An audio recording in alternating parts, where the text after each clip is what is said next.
My parents were a no-show at my wedding. It's that simple. They just didn't appear.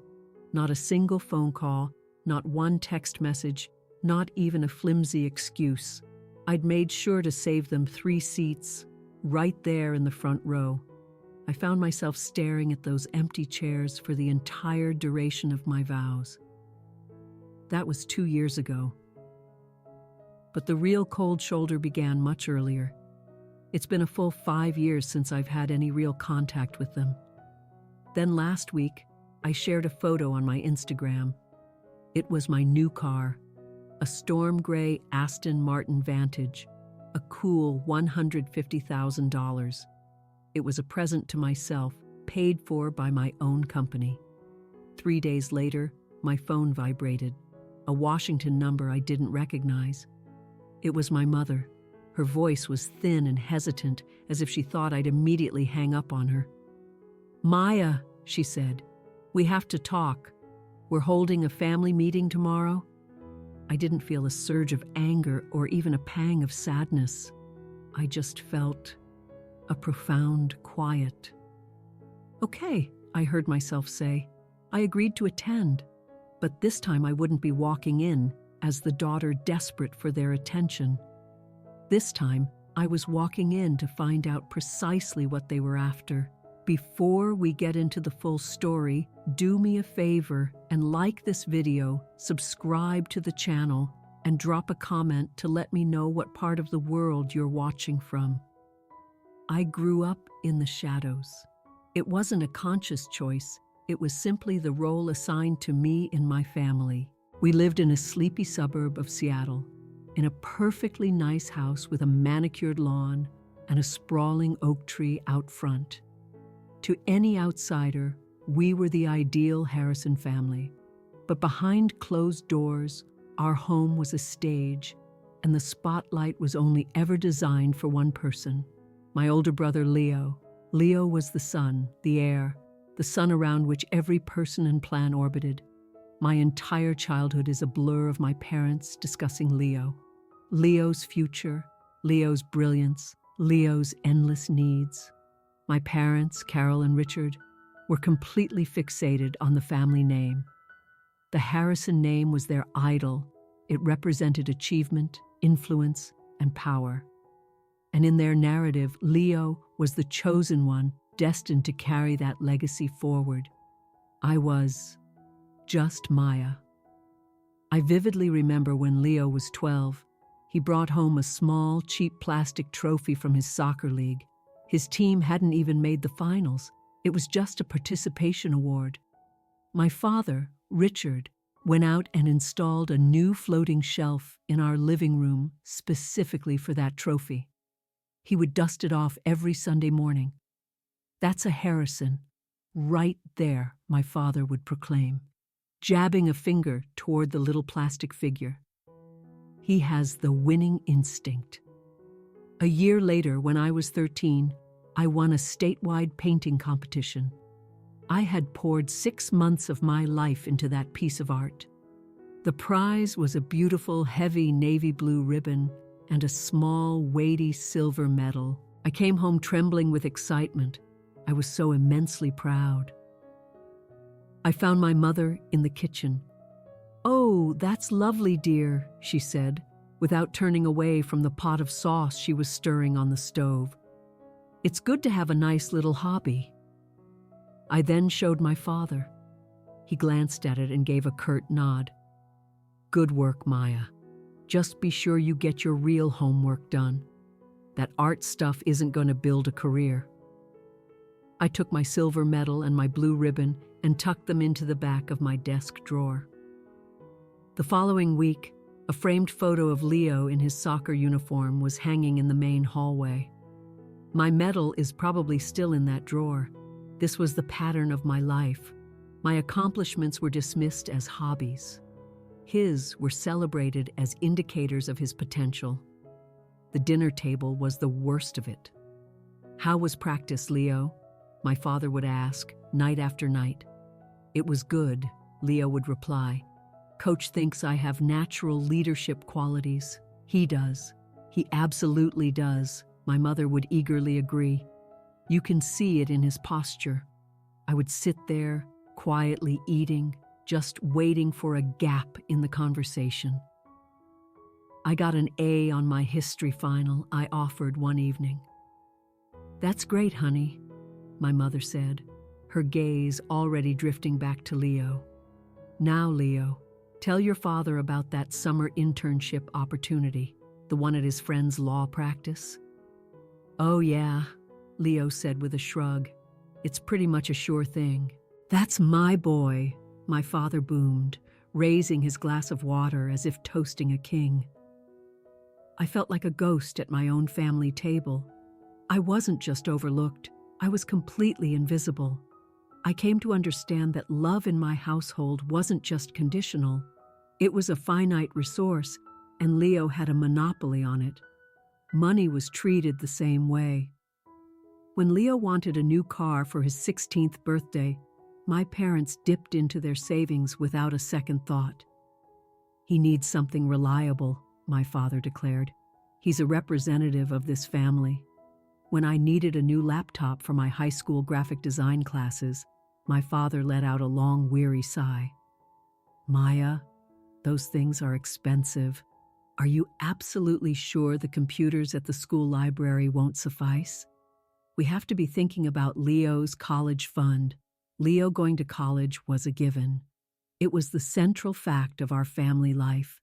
My college education was a hypothetical, an if. So I stopped asking. I got a part-time job at a local cafe. I saved every dollar. I worked late shifts and did my homework on the old, sluggish family desktop at 2 a.m. I didn't do it out of some deep well of strength. I did it because I had no other option. The most defining moment happened in my senior year. I had been secretly assembling my art portfolio. I applied to universities all across the country, hunting for every scholarship I could possibly find. One afternoon, a thick, heavy envelope arrived in the mail. It was from Northwestern University. I opened it in the privacy of my room, my hands shaking so violently I nearly ripped the letter. I scanned the words. We are pleased to offer you a full academic and creative arts scholarship. A full ride, tuition, housing, everything covered. I felt like I couldn't breathe. I bolted downstairs. My father, mother, and Leo were all gathered in the living room, engrossed in a football game. I got in, I managed to say, my voice barely a whisper.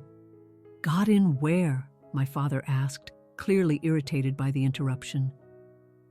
I got into Northwestern, I said, my voice gaining strength. I received a full scholarship. They're paying for everything. A heavy silence fell over the room. My mother glanced at my father. Leo's eyes remained glued to the TV. My father stood up. He took the letter from my hands and read it.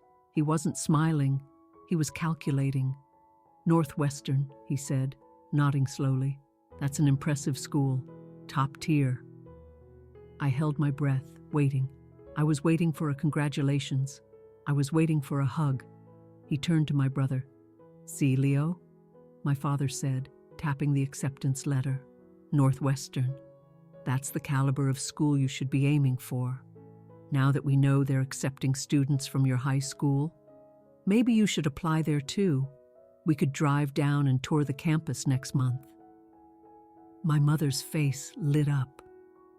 Oh, Richard, what a brilliant idea. Leo at Northwestern. They immediately began discussing Leo's chances, planning a road trip. I was just standing there, holding the letter that was supposed to change my life. My father shook my hand as he dropped me at the front door a few months later. Try not to get into any trouble, he said. My mother gave me a brief one-armed hug. Call us at Christmas, she said. Leo was still asleep. I took a cab to the airport, flew to Chicago, and I never once looked back. Northwestern felt like taking my first real breath. For the first time in my life, I wasn't Leo's sister. I was just Maya. My professors valued my work. They nurtured my talent. I forged real friendships. I stayed in my dorm room over Thanksgiving, telling my parents I had too much work to do.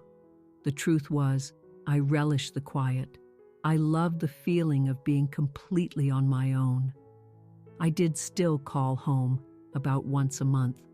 The conversations were always painfully predictable. "How are you, Mom?" "Oh, we're fine, dear. Your brother just got another promotion. We're so incredibly proud. His firm really values him. How's school?" "It's good. I made the dean's list." "Oh, that's nice. That's nice. Listen, I have to go." "Leo's coming for dinner. Talk to you soon." Click. I graduated with high honors. They didn't attend the ceremony. Leo, they explained, had a crucial project at work, and it just wasn't a convenient time to fly to Chicago. I sat with my friends' families. I smiled for the photographs. I felt that familiar, chilling coldness, but it was okay. I was accustomed to it. After graduation, I moved to Seattle. I landed an internship at a boutique design firm. I worked relentlessly. I rented a minuscule apartment. I was building a life, brick by brick, that was entirely my own. And then I met Mark Carter. I ran into him at a gallery opening. A friend of mine was showcasing her work. He was standing in front of a painting, and he was just looking at it, really looking. We struck up a conversation.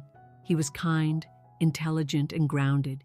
He was an architect, but the most significant thing about him, he listened.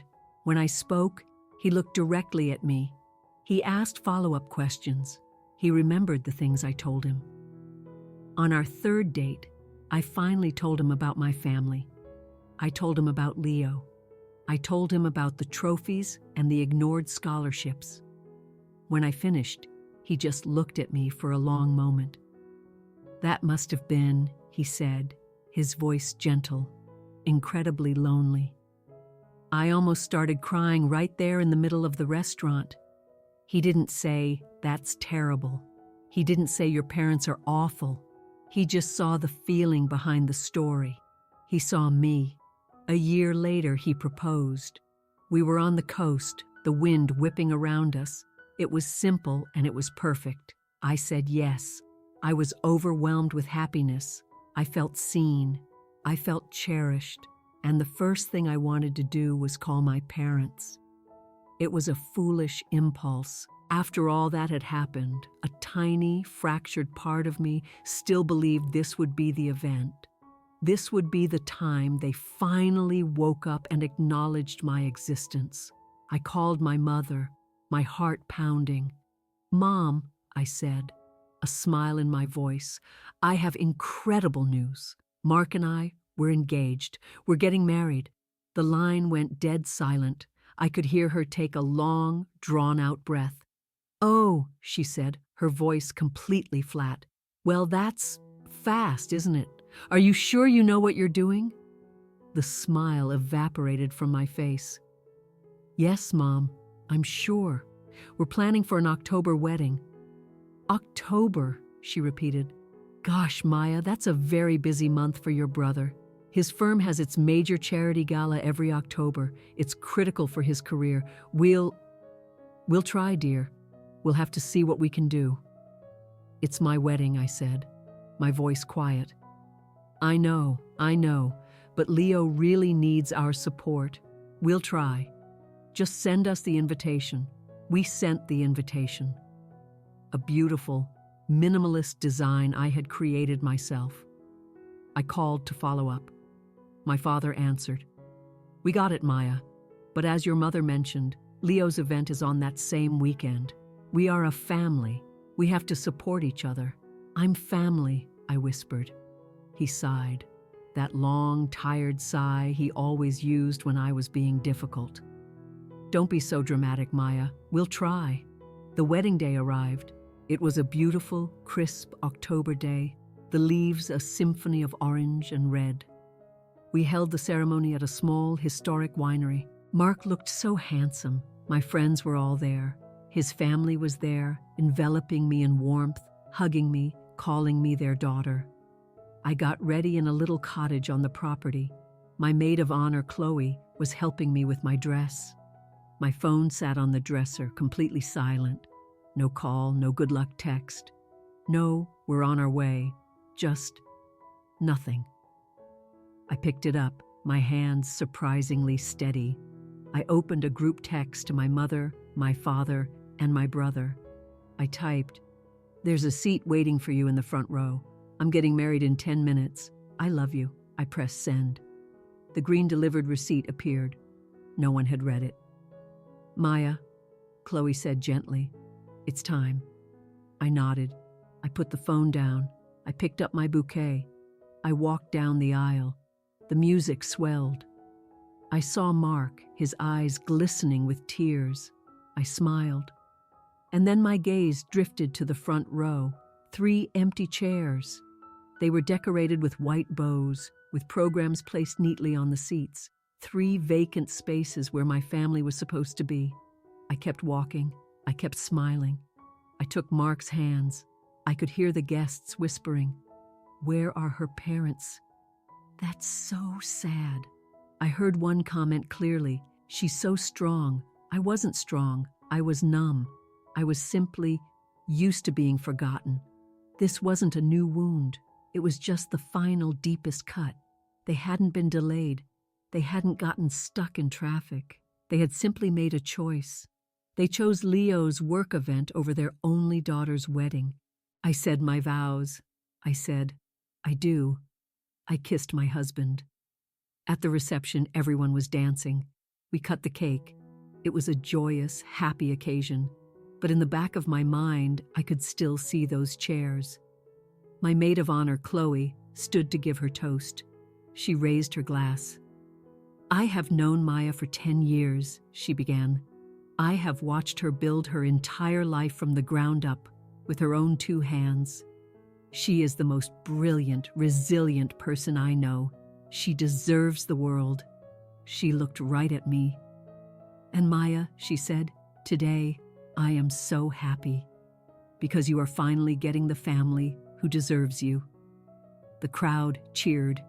Mark kissed me, and I smiled. But something inside me broke. It wasn't a loud, shattering noise. It was a quiet, definitive snap. The tiny, foolish part of me that had still held out hope they would show up, that they would finally choose me. It just died. It was over. I was Mark's family now. I felt a strange combination of profound grief and, for the very first time, absolute freedom. 2 years passed, then 3, then 5. The silence from my family was absolute. I didn't call them at Christmas. They didn't call me on my birthday. It was as if I had simply ceased to exist. Mark and I built our life. We lived in Seattle. The air there felt different. It was a mix of sea salt and ambition, the smell of coffee and pine. It was a city for builders, and so I built. I left the agency and founded my own firm, Harrison Creative. It was just me at first, in a tiny one-room office with a laptop and a rented desk. I worked. I worked until 3 in the morning. Mark would bring me dinner. He'd rub my shoulders and listen to me ramble about my ideas. He never once said, "Are you sure this is a good idea?" He just said, "What do you need?" My company was founded on a simple principle. I had spent my entire childhood feeling invisible, so I built a company dedicated to helping others be seen. We designed logos, built websites, and crafted brand identities. We gave small businesses a voice. We gave artists a platform. I gave other people the one thing I had never been given, and we were very, very good at it. After 2 years, I had 5 employees. After 4, I had 30. We moved into a sprawling, beautiful office downtown with floor-to-ceiling glass walls and a view of the Puget Sound. I wasn't Maya, the daughter, or Maya, the sister. I was Maya Harrison, the founder. People knew my name. Then the call came, not from my parents, but from a major national firm in New York, a massive media conglomerate. They had been watching my company. They liked my work. They liked my vision. They wanted to acquire Harrison Creative. Mark and I discussed it for weeks. This was my baby, the life I had built from nothing. But the offer was staggering. It was life-altering money. The day of the signing, I sat in a real boardroom, not my parents' formal dining room. This one was on the 50th floor. The executives in their sharp suits looked at me. "Congratulations, Ms. Harrison," the CEO said, shaking my hand. "We are thrilled to have you." The deal was for $25 million. I walked out of that skyscraper and felt weightless. We had a party at the office with my team, my employees, my friends. Mark was there, his arms securely around my waist, his eyes shining with pride. "To Maya!" my lead designer shouted, raising a glass of champagne. The boss who built it all. Everyone cheered, they applauded, and that applause, it was real. It wasn't for Leo's plastic trophy. It wasn't for a hobby. It was for me. For the $25 million company I had built from thin air. That night, Mark and I had a celebratory dinner. The next day, I did something just for myself. I walked into an Aston Martin dealership. I had seen the car online, a 2024 Vantage. It was sleek, powerful, and finished in a quiet, elegant storm gray. I didn't ask for permission. I didn't check my bank balance. I didn't worry about what anyone might think. I wrote a check for $150,000. I bought it. I drove it right off the lot. I wasn't buying it to show off or to make them notice. I bought it because I had earned it. It was a 3,000-pound trophy, a monument to the fact that I had not only survived, but thrived. Not because of my family, but in spite of them. That evening, I parked it in my driveway. I took a photo. The sleek car with the Seattle skyline glowing in the background. I posted it on Instagram. I rarely posted personal things, but this felt different. I wrote a simple caption, "Dreams realized." I didn't tag them. I hadn't looked at their social media in years. I had no idea if they would see it. I genuinely didn't care. I posted it for me. Life went on. I went to work. I had dinner with Mark. 3 days later, I was in my kitchen making tea. My phone buzzed on the counter. I glanced at the screen. Washington number. I stared at it. My heart didn't leap or sink or pound. It just paused. I felt like a scientist observing a specimen under a microscope. I was merely curious. I wiped my hands and answered. "Hello?" I said. My voice was calm, steady. It surprised even me. There was a crackle of static, then a soft, nervous inhale. "Maya? Maya, is that you?" It was my mother. Her voice was thin, a sound I hadn't heard in 5 years. "Hi, Mom," I said. "Maya," she said again, her words tumbling out in a rush. "Maya, honey, we saw your picture, the car. It's very nice. You've done well." I waited. "Listen, honey," she continued. "Your father and I, we need to talk to you. It's about Leo. It's a family matter. A family matter." "We're having a family meeting," she said, the words sounding stiff and rehearsed. "Tomorrow, at the house, around noon. Can you come? A family meeting? Not we miss you, not we're so sorry, not congratulations on your success." It was a summons. A family meeting, as if I were an employee or a bank. I looked out the window at my beautiful, busy, happy life, and I smiled, a tiny, faint, tired smile. "Okay," I said. "I'll be there." I hung up. Mark walked in. "Who was that?" "My mother," I said, sipping my tea. "What?" he said, stopping in his tracks. "What did she want?" "They saw the Aston Martin," I said. "They want a family meeting." He looked confused, then worried. Then a flicker of anger crossed his face. "Maya." "It's okay," I said, touching his cheek. "It's okay. I'm not going as their daughter. I'm just going to see what happens." He nodded slowly. He understood. They finally saw me, Mark, I said. Not because I got married, not because I built a company, but because I bought a car. The next day was bright, with a golden October light, just like my wedding day. I woke up, went for a run, and had breakfast with Mark. I put on a simple black cashmere sweater and dark jeans. I looked professional. I felt calm. "Are you sure you don't want me to come with you?" Mark asked, holding my car keys. "I'm sure," I said. "This is something I need to do alone." He kissed me. "Call me the second you leave." "I will." I got into the Aston Martin. The engine started with a low, quiet rumble. It was powerful, but it wasn't loud. I felt the same way. The drive was 2 hours down the same old highway, past the same trees and the same small towns. I wasn't nervous or angry or hopeful. I was just detached. I wasn't the 16-year-old girl in a beat-up sedan crying because her father wouldn't co-sign a loan. I wasn't the 27-year-old woman crying in her wedding dress. I was a 34-year-old woman driving a $150,000 car I had bought with my own money. I wasn't coming back to beg for scraps of affection. I was a visitor, a tourist. I turned onto my old street. The neighborhood looked identical, but it felt alien. The house seemed smaller. The paint was peeling slightly around the window trim.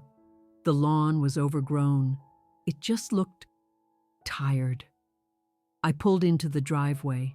My car looked like a spaceship parked next to my father's 10-year-old sedan. I cut the engine. The silence was thick. I sat there for a full minute, just breathing. I saw the curtain in the living room window twitch. They were watching, waiting. I got out. I didn't look at the house. I just walked up the path and rang the doorbell. A moment later, the door creaked open. It was my mother, Carol. She looked older. Her hair was thinner, more gray. Her eyes were darting nervously, and her gaze did exactly what I knew it would do. It didn't meet my face. It didn't look at me at all. Her eyes flicked right past me, over my shoulder, to the driveway, to the car. She stared at it, a long, hard, assessing stare, like she was appraising an asset. "Maya," she said, her voice strained, You've done well for yourself." "Nice to see you too, Mom," I said, my voice level, devoid of anger. It was just a statement of fact. She fumbled with the doorknob. Come in. Everyone's waiting. Everyone." I stepped inside. The house smelled the same. Stale coffee, dust, and the faint, cloying scent of my mother's soap. The smell of my childhood.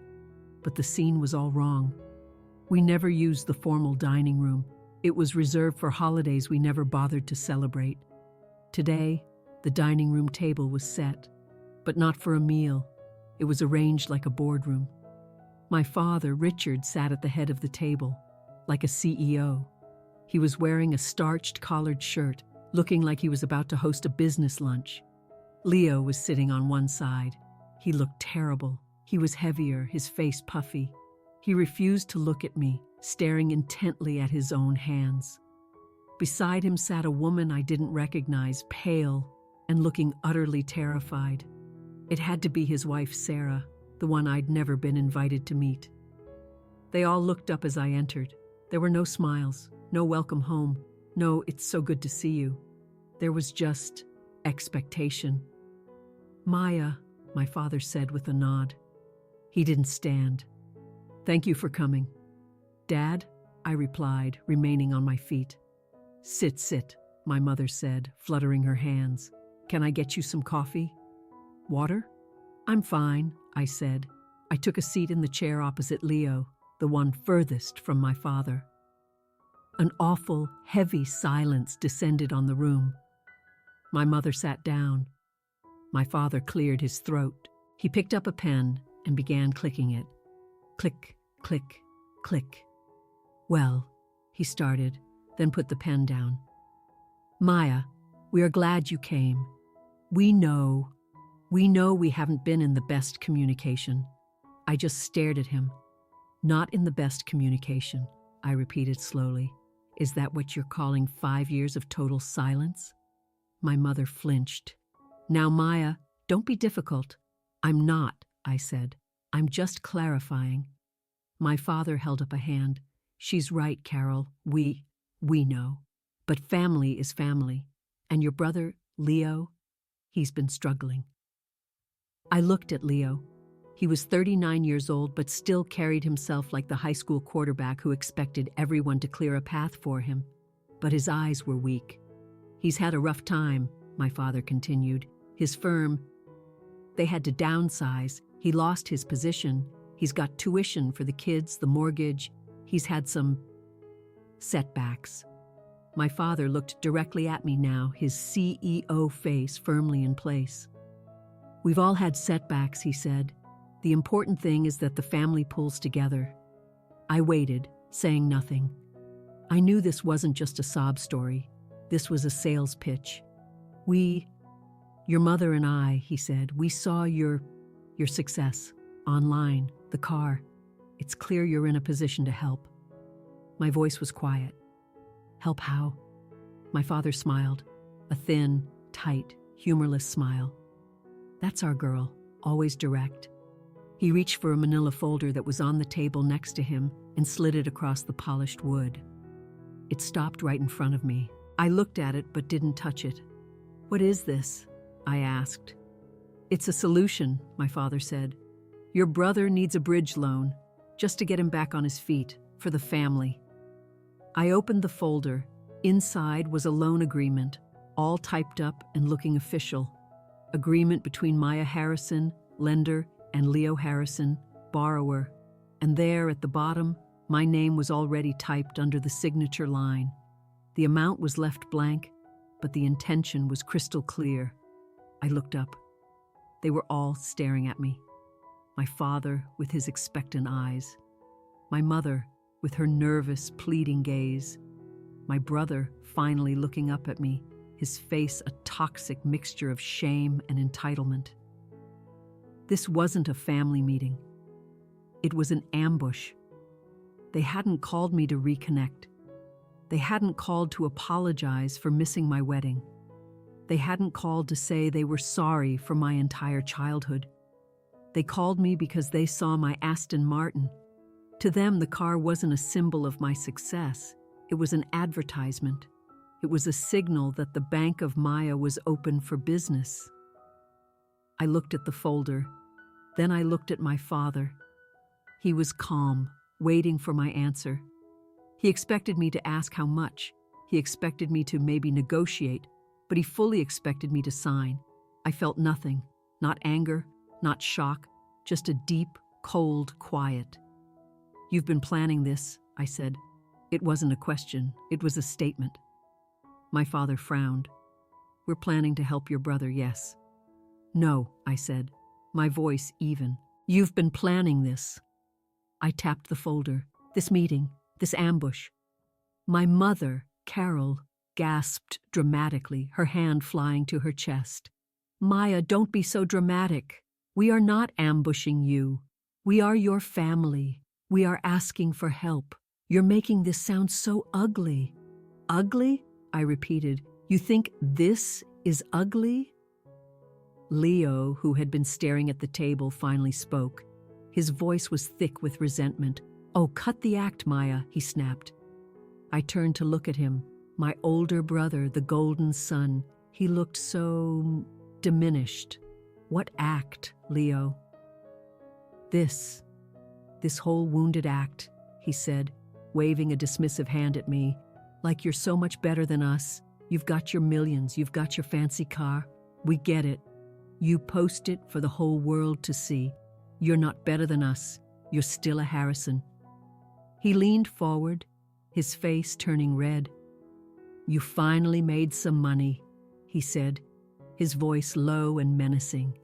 Now it's time to act like family and share. That's what families do.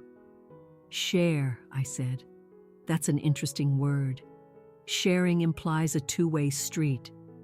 When did we ever share anything, Leo? I don't have time for this, he muttered.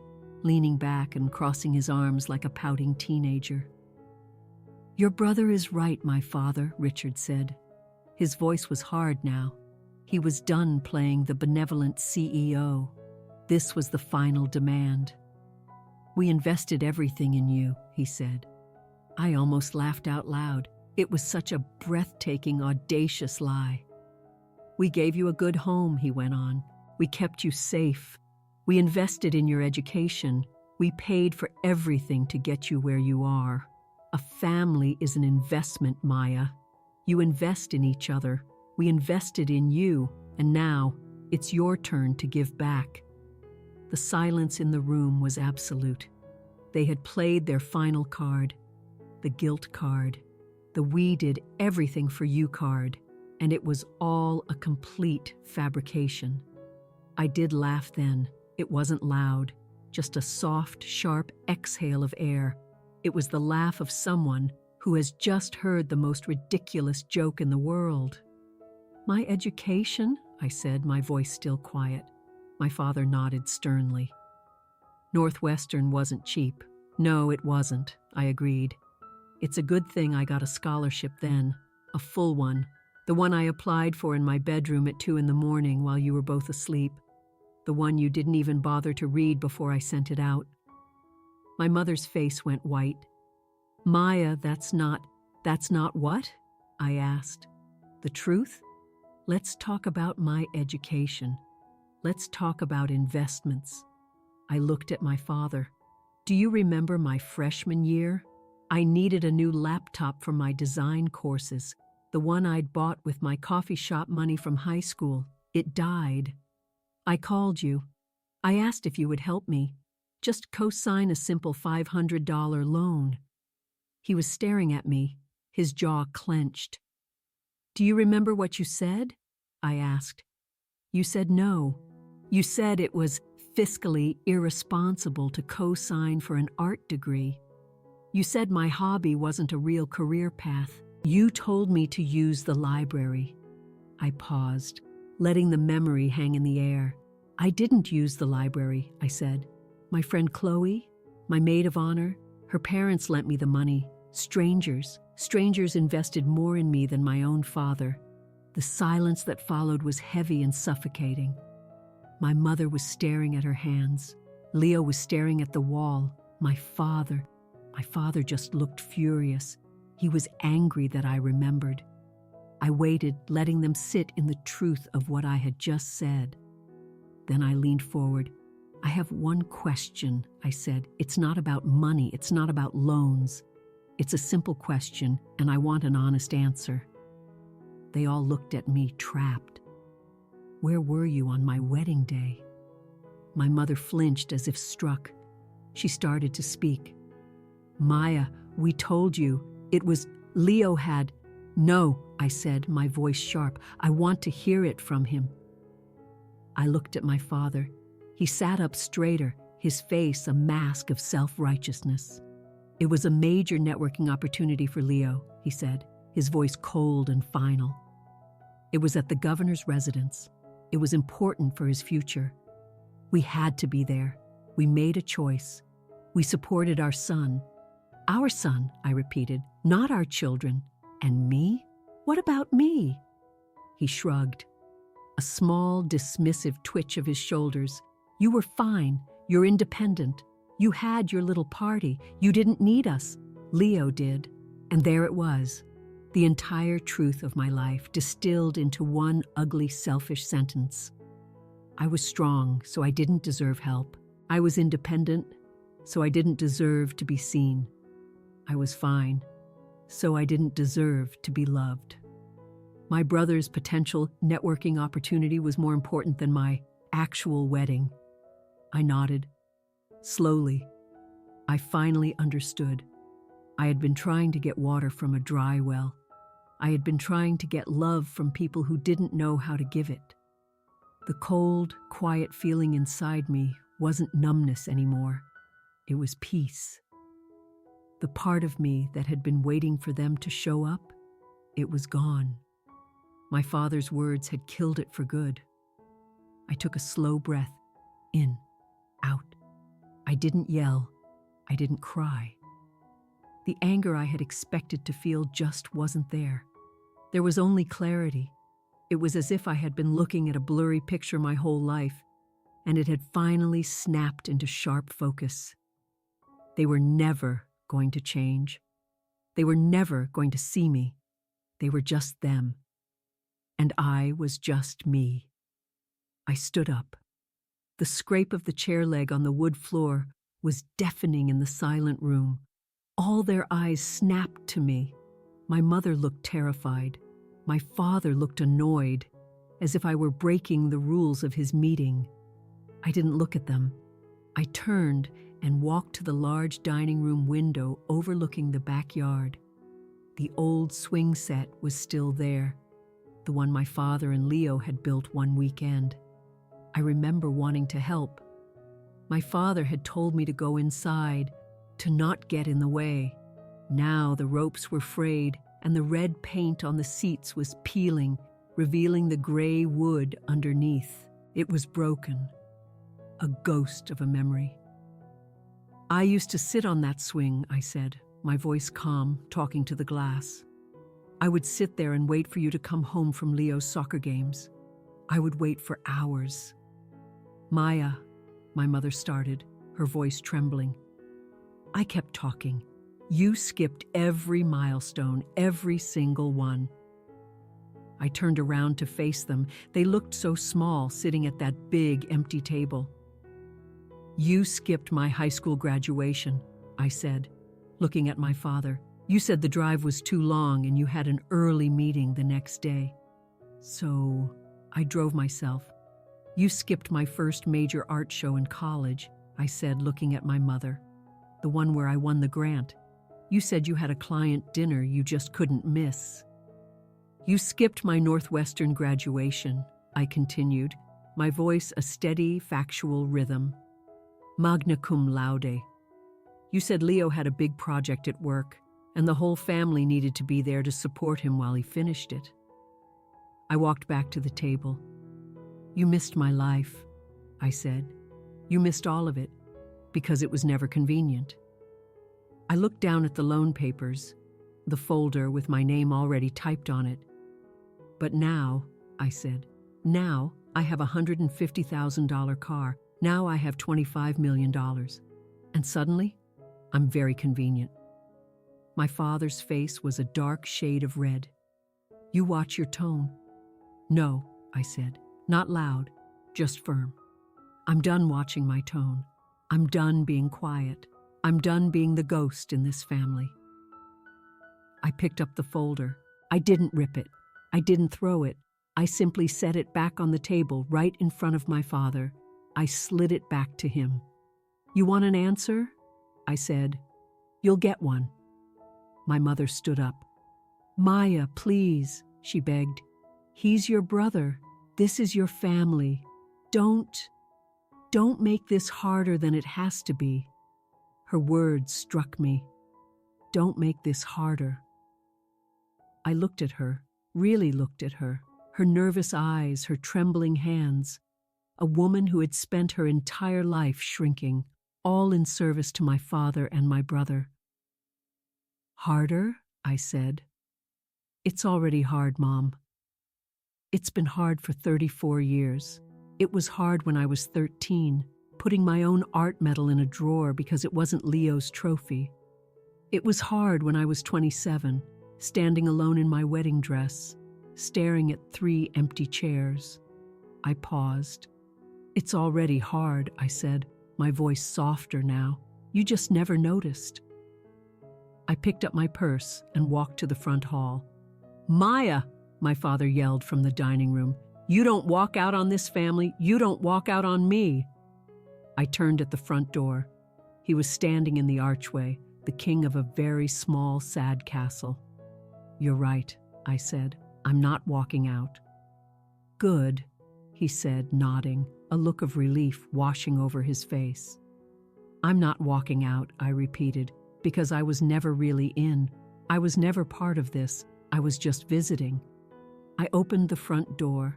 The air outside felt clean and crisp. It smelled like pine and autumn, like my life in Seattle. I walked down the path. I didn't run. I didn't look back. I got into my car, my trophy. I started the engine, the quiet, powerful hum, the only sound. As I pulled out of the driveway, I saw my mother standing in the doorway, her hand over her mouth. I didn't stop. I just drove. I didn't go home. I couldn't. I drove to a hotel in downtown Seattle and got a suite. I called Mark. "It's done," I said. "Are you okay?" he asked, his voice filled with concern. "I am," I said, and I was. "I'm really okay." I spent the next morning on the phone. I called my lawyer. I called my financial advisor. I called the director of a small nonprofit I'd been in talks with for months. I gave them clear, simple, and final instructions. Then I put on a dark navy blue suit. It was a power suit. My armor. I put my hair up. I packed my leather briefcase. I was not Maya, the daughter. I was Maya Harrison, the founder. I drove back to the house. It was almost the exact same time. Noon. I pulled into the driveway. This time I didn't hesitate. I walked up the path and rang the bell. My mother opened the door. She looked like she hadn't slept, her eyes red and puffy. When she saw me, her face was a chaotic mix of hope, fear, and guilt. "Maya," she whispered, "you came back." "I said I would," I replied. I walked past her. They were all there, exactly where I had left them, sitting at the dining room table, my father at the head, Leo and his wife on the side. They looked hopeful, desperate. They thought I had come to my senses. They thought I was here to write the check. "Maya," my father said, attempting a warm smile that came out as a grimace. "Good. We're glad you're here. Let's finalize this loan. Have you thought about an amount?" He gestured to the manila folder still in the middle of the table. I didn't sit down. I stood at the other end of the table and placed my briefcase on the polished wood. The sound of the latches clicking open was loud in the tense silence. Click, click. My father leaned forward, thinking I was getting my checkbook. I wasn't. I pulled out a thick, professionally bound portfolio. It was dark blue, matching my suit. On the cover in gold letters it said, "The Harrison Creative Trust." I slid it down the table. It stopped right in front of my father.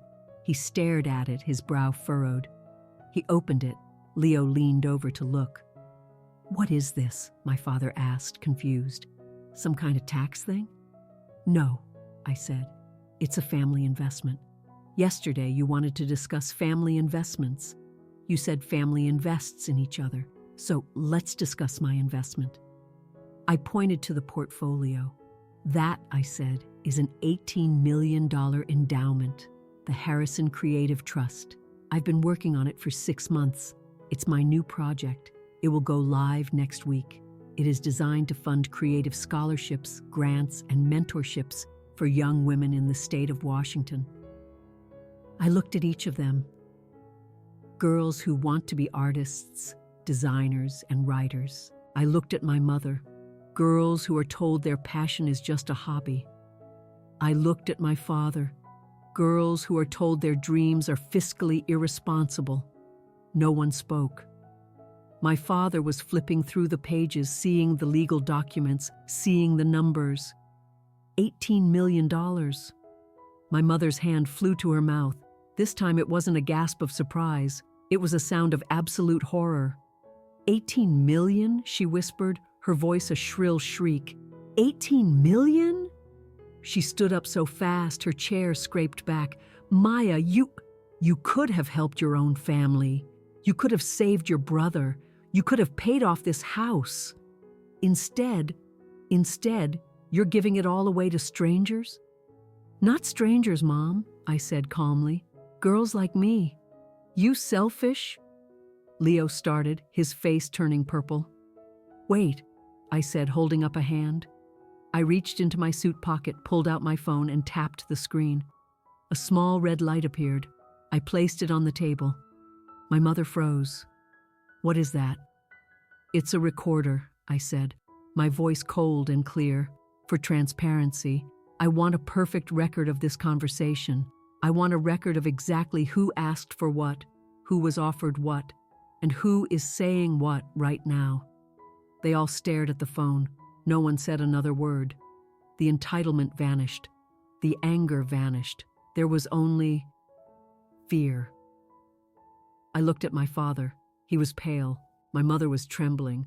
Leo was just a hollow man. "You missed my life," I said, my voice sharp now. It wasn't loud, but it cut through the silence. "You ignored every part of me that wasn't useful to you. You missed my childhood. You missed my graduation. You missed my wedding." I pointed at the loan folder. "Then you saw my car. You thought, she has money. And you called. Not to say congratulations, not to say you're sorry. You called to get your share." I pointed at my portfolio. "The blue one. This is my share. This is what I built. You see that money, but you missed it. Just like you missed me." I picked up my briefcase. "You missed my life. Now you'll miss the money. Neither one is coming back." I turned and walked to the door. "Maya!" my father yelled, a desperate cracking sound.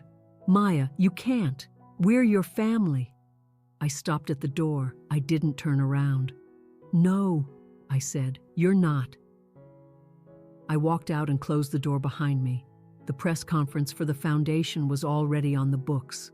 I had been planning it for months. The timing wasn't revenge. It was just efficient. The next morning, I woke up in my own bed next to Mark. My phone was buzzing on the nightstand. It wasn't my family. It was the world. The news had broken. The headline in the Seattle Business Journal read, "From ignored daughter to industry icon, Maya Harrison launches $18 million foundation." The Seattle Times had a picture of me at the press conference, smiling. The headline was, "A Scholarship for the Other Girls, Maya Harrison's Quiet Revolution." The story was everywhere. My speech from the launch had gone viral. I had been standing on a small stage in a room full of reporters, students, and other women who ran their own businesses. I remembered what I'd said, my voice clear and steady. For years, I told them, I tried to earn my place at a table that was never set for me. I tried to get love from people who were incapable of giving it. I thought that if I was just quieter, just more convenient, just more successful, they would finally see me. I looked out at the crowd. But I learned that visibility isn't something people give you. It's something you take. And I learned that family isn't about blood. Family is about who lifts you up. The applause had been deafening. Now, sitting in my kitchen with my coffee, I read the comments. Women were sharing their own stories of being the other daughter, of being the ghost in their own homes. I wasn't just Maya anymore. I was all of them. I felt a deep, profound sense of peace. That afternoon, I was at my office. I still kept a consulting role at the company that had acquired mine. I was in a glass-walled meeting room when my assistant Sarah buzzed my phone, her voice high and nervous. "Maya, you need to come to the lobby. Right now." I frowned, ended my meeting, and walked out. Through the huge glass doors of the building lobby, I saw them, my mother, my father, Leo. They looked disheveled, their faces contorted with rage. They were yelling, "Maya!" My mother was screaming, banging her fist on the glass. "Maya Harrison, you get out here. You are humiliating this family." My father was bright red, shouting at the security guard, "You can't keep me out. That is my daughter. Her name is my name. She owes us." Leo was just standing behind them, his face dark. He saw me and pointed. "There she is. You'll pay for this, Maya. You're destroying this family." People were staring, my colleagues, my team. The entire lobby was silent, watching this awful spectacle. I just felt tired. I didn't go out. I didn't hide. I calmly walked to the lobby's front desk and picked up the phone for internal security. "Mark," I said, my voice perfectly level. "This is Maya Harrison. My relatives are here causing a disturbance. Please escort them off the property." The security guard looked at me for confirmation. I nodded. "No one touches them," I said, my voice firm but quiet. "Do not be rough. Just get them to their car." Politely. I stood there and watched as two calm, professional security guards walked over. "Sir, ma'am, you have to leave now. You can't make us," my father yelled. "Yes, we can, sir. Please come with us." They were firmly but gently led away. My mother was sobbing. My own daughter, my own daughter. My father was threatening to sue everyone. Leo just looked broken, defeated. The sun had finally burned out. I stood at the glass window, watching them get into their old, tired sedan. I watched them argue, my father hitting the steering wheel. I watched them drive away. I wasn't sad or angry or happy. I was just free. The building was still quiet. Everyone was looking at me. I turned to my team. I took a breath. "Okay," I said, "back to work." As I walked away, I whispered, just to myself, "I'm not abandoning my family." I looked at the lobby doors. I'm saving myself. Months passed. The noise faded. My old family disappeared. They didn't call. They didn't write. I blocked their numbers. Not out of anger anymore. I did it for peace. I did it because my life was finally quiet, and I wanted it to stay that way. The foundation flourished. It was my new passion, my purpose. We weren't just writing checks. We were building a community. We held workshops, hosted dinners, and connected brilliant young women with mentors. My life with Mark was good, simple. We bought a house on a hill overlooking the city. We had dinner together. We talked. He held my hand. We were talking about having a family of our own, a new one that started with us. One evening, about a year after the meeting, I was at a large hotel ballroom for a Women in Leadership Awards gala. Mark was at a table in the front, beaming. My old friend Chloe was there too. My name was called. I walked up to the podium and held the heavy glass award. I looked out at the faces of hundreds of women. "Thank you," I said. "This is an incredible honor." I paused, looking at the award in my hands. "For years," I said, "I begged to be seen. I waited for an invitation to my own life. I waited for permission to exist. I made myself small. I made myself quiet. I made myself convenient, hoping that if I was good enough, I would finally be loved." The room was silent. "I was wrong," I said. "Love isn't something you beg for. Visibility isn't something you're given." I gripped the podium. I am done being small. I am done being quiet. And I am done waiting. My new life's work is not to be seen, but to build spaces for others to be visible. For every girl who has been told her passion is a hobby, this is for you. The applause was overwhelming. After, as I was walking off the stage, a young woman ran up to me. She was maybe 20, holding a small camera. "Miss Harrison?" she said, her voice shaking. She was crying. "Hi," I said, stopping. I'm Sarah," she said.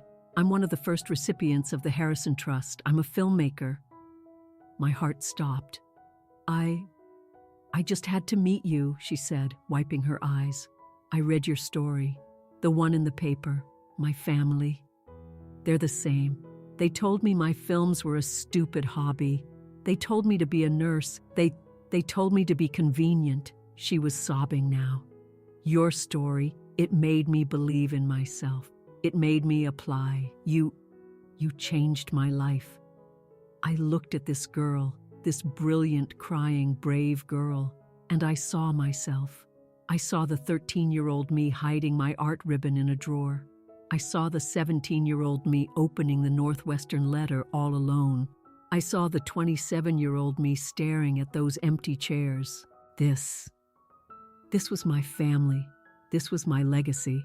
Not Leo, not my parents' broken-down house. This was it. I smiled, a real warm smile. I put the heavy award on a nearby table and placed both my hands on her shoulders.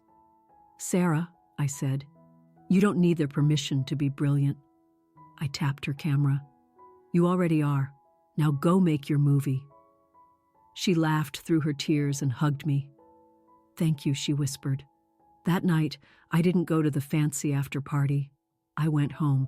Mark was there. Chloe was there. My core team from the foundation was there. We had ordered 3 different kinds of pizza and were sitting on the floor of my living room laughing. It was loud and messy and happy. Mark took a photo of all of us. Me in my fancy dress, holding a slice of pepperoni. Chloe making a funny face. Mark with his arm around me. I looked at the photo and posted it on Instagram. The caption was simple. "Some families are built, not born." I put my phone down and turned it on silent. I looked at Mark. I looked at my friends. I wasn't a ghost. I wasn't a shadow. I wasn't waiting for an invitation. For the first time in my entire life, I felt completely, perfectly whole. Not because they had finally seen me, but because I had finally seen myself.